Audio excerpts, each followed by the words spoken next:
আসসালামু আলাইকুম। আজকে আমরা অ্যাডভাইজারি শেয়ার নিয়ে আলোচনা করব।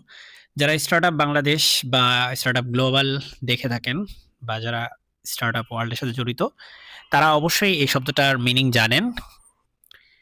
তো অ্যাডভাইজারি শেয়ার জিনিসটা হচ্ছে সিম্পলি আপনার আপনি কোনো একটা কোম্পানিতে অ্যাডভাইস দেওয়ার জন্য বা উপদেশ বা তাদেরকে দিক নির্দেশনা, তাদেরকে সাজেশন যেটাই বলেন এগুলা দেওয়ার জন্য আপনি কোনো টাকা ইনভেস্ট না করেও যদি সেই কোম্পানির একটা অংশের মালিকানা আপনি পান। কথার কথা আপনাকে কোনো একটা কোম্পানিতে অ্যাডভাইস করার জন্য সে কোম্পানি কারণ কি আপনাকে কেন তারা হচ্ছে আসলে কোম্পানির শেয়ার দিবে বা কোম্পানির ইকুইটি দিবে, কেন দিবে? দিবে এই কারণে বিকজ আপনার মধ্যে এমন কিছু আছে যেটা তাদের দরকার।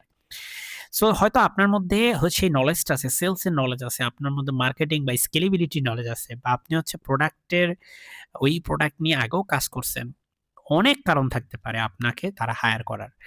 সো আপনাকে বেসিক্যালি তারা হচ্ছে অ্যাডভাইজার হিসেবে নিবে এবং সেই অ্যাডভাইজার হিসেবে নেয়ার কারণে আপনি একটা অ্যাডভাইজারি শেয়ার সেখান থেকে পেলেন। সো অ্যাডভাইজারি শেয়ারটার মানি আসলে এখানে এটাই বুঝায়।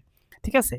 যে কথার কথা আপনি একটা কোম্পানি মানি যেটা হচ্ছে একটা স্টার্টআপ লেটস সে শুরু হইছে। সেই কোম্পানি তাদের কোম্পানি গ্রোথ এর জন্য তারা একটা জায়গায় গিয়ে আটকায় গেছে। সো সেই জায়গা থেকে তারা বের হয়ে আসার জন্য বা সেখান থেকে কিভাবে স্কেলেবিলিটি করতে হয় বা তারা হয়তো লসে যাচ্ছে, সেই লসটাকে রিকভার কিভাবে করতে পারে, তারা কিভাবে প্রফিটে যেতে পারে। এইসব কিছুর জন্য তারা হয়তো অ্যাডভাইজার হায়ার করলো। যেই অ্যাডভাইজারের কাছ থেকে তারা অ্যাডভাইস নেওয়ার বিনিময়ে তারা তাদেরকে একটা কি বলল যে, "আমরা তো আপনাকে টাকা দিতে পারতেছি না। তো আমরা একটা কাজ করি আপনাকে একটা ইকুইটি দিয়ে দিই। কোম্পানির একটা অংশের মালিকানা আপনাকে দিয়ে দিই।" ঠিক আছে? এই কনসেপ্টটা হচ্ছে আসলে অ্যাডভাইজারি শেয়ার। আশা করি এটা দেখে কিছুটা হলেও বুঝতে পারছেন। আসসালামু আলাইকুম।